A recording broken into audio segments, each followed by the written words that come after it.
আসসালামু আলাইকুম রহমতুল্লাহি আবরাকাতু। প্রিয় ভাইরা বোনেরা, সকলে আশা করি ভালো আছেন। সকলে রমজানে সকলে রোজা রেখেছেন, আল্লাহর ইবাদত বন্দেগীতে মগ্ন রয়েছেন। তো আজকে গতকালকে রাত্রে অনেক জায়গা ধূমপান নিয়ে নিষিদ্ধের দাবিতে মিছিল হয়েছে। তার আগে স্বরাষ্ট্র উপদেষ্টা সাহেব একটি কথা বলেছেন যে ধূমপান নিয়ে অনেকেই জাগেন, অবগত আছেন যে কি বলেছেন। তিনি ওপেনে ধূমপান করতে নিষেধ করেছেন এবং ধূমপান নিষিদ্ধ এটা নিয়ে কথা বলার পরে শাহবাগী যারা আছেন তারা তার পদত্যাগের দাবিতে আন্দোলন শুরু করে দিয়েছেন। আবার নেটিজেনরা অনেকে পক্ষে মত দিয়েছেন, অনেকে বিপক্ষে মত দিয়েছেন। তো আমার কথা আজকে আপনারা বুঝতেই পেরেছেন আমি কি নিয়ে কথা বলতে চাচ্ছি, যে ধূমপান আসলে নিষিদ্ধ করা উচিত কি না। এখন উত্তরটা আপনারাই দিবেন যে আসলে নিষেধ কিনা।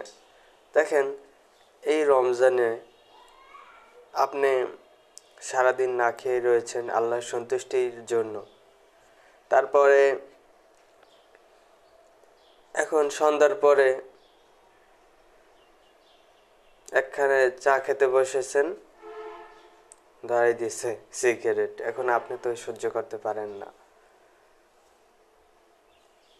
শুধু যে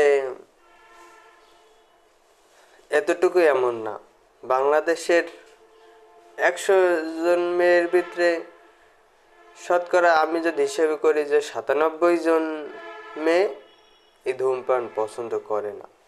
ঠিক আছে, শাহবাগে কিছু মেয়েরা পছন্দ করে, তারা খায়, এটা আলাদা কথা। তারা স্বাধীনতা চায়, ধূমপানের স্বাধীনতা। কয়দিন পরে বলবে যে আমি তাহলে বাথরুম করে ফেলে দিব না। বুঝতে পেরেছেন কি বলতে চাইছি? ওদের নাম মুখে নিলে তো বমি আসে।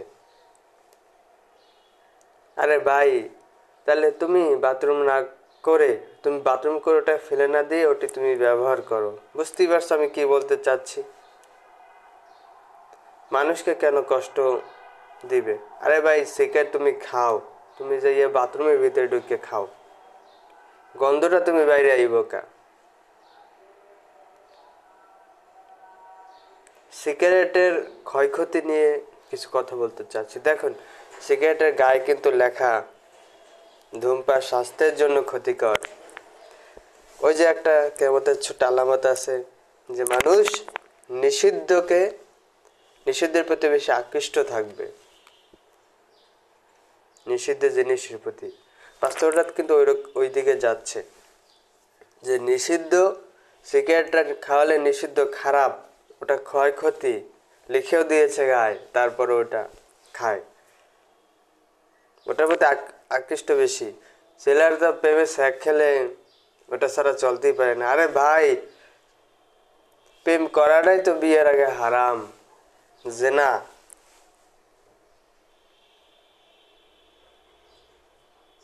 এটা আমরা যারা বুঝতে পারবো, যেদিন আমরা এই কথাটা বুঝতে পারবো সেদিন আমরা প্রেম করাই ছেড়ে দিব।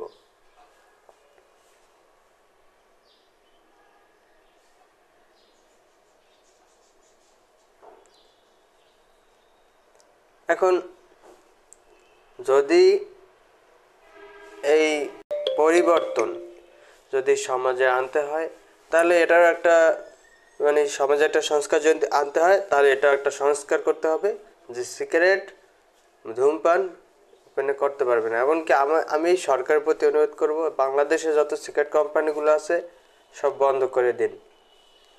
আপনি দেশের জনগণকে কাজে লাগান, অনেক কর্মসংস্থান তৈরি করুন। অনেক কর্মসংস্থান আছে। চীনের ব্যাপারে আমরা অনেকে জানি না। আসলে চীন কিন্তু একটা গরিব রাষ্ট্র ছিল, কিন্তু তার জনগণকে সেই দেশের সরকার কাজে লাগিয়ে আজকে কিন্তু চীন একটি উন্নত রাষ্ট্রে পরিণত হয়েছে। আমরা অনেকেই জানি না। আমাদের সমাজে আছে সুদখোর, ঘুষখোর, ওই টাকা দেশ কিভাবে বিক্রি করে খাইবে এই চিন্তা। যে সরকারে যারা আসে তারা এইসব চিন্তা নিয়ে আসে, আইসে লুটপাট করে তারপর তার টেকতে পারে না। কেউ চলে যায়, কেউ অবস্থায় কেউ পালিয়ে যায়। আরে ভাই, আপনি আপনার দেশের জনগণকে কাজে লাগান। এই ধূমপান যে আপনার ভ্যাট পান, এই ভ্যাট আসবে না, কিন্তু অন্য জায়গায় দিয়ে দেখবেন আপনার দেশের জনগণকে কাজে লাগান, আপনার দেশ উন্নয়নের দিকে এগিয়ে যাবে। এই ধূমপানই মুখ্য বিষয় না। ধূমপানের যে সিগারেটটা, এটা স্বাস্থ্যের জন্য ক্ষতি। ধূমপানের জন্য লিভার নষ্ট হয়ে যায়, শেষ বয়সে দেখেন কি হয়ে যায়। ধূমপানটা যে কত খারাপ কি বলবো। ধূমপান ভালো না, স্বাস্থ্যের জন্য ক্ষতিকর। তাই সকলকে অনুরোধ করব, এই ধূমপান ছেড়ে দিন। ধূমপান আসলে ভালো না ভাই। ধূমপান না করে ভাই ওই আপনি এক কাপ চা খান, চা খাইলে অনেক উপকার হইবে। ঠিক আছে, ধূমপান স্বাস্থ্যের জন্য ক্ষতিকর। তাই আমি অনুরোধ করব সরকারকে, ধূমপান নিষিদ্ধ করুন, ধূমপান মুক্ত বাংলাদেশ গড়তে সাহায্য করেন। দেশের মানুষের কাছে অনুরোধ, ধূমপান আপনারা করবেন না, এটা খুবই খারাপ, স্বাস্থ্যের জন্য ক্ষতিকর। ধূমপান ছেড়ে দিন। তো এই বলে আজকের মতো বিদায় নিচ্ছি। আসসালামু আলাইকুম রহমতুল্লাহ।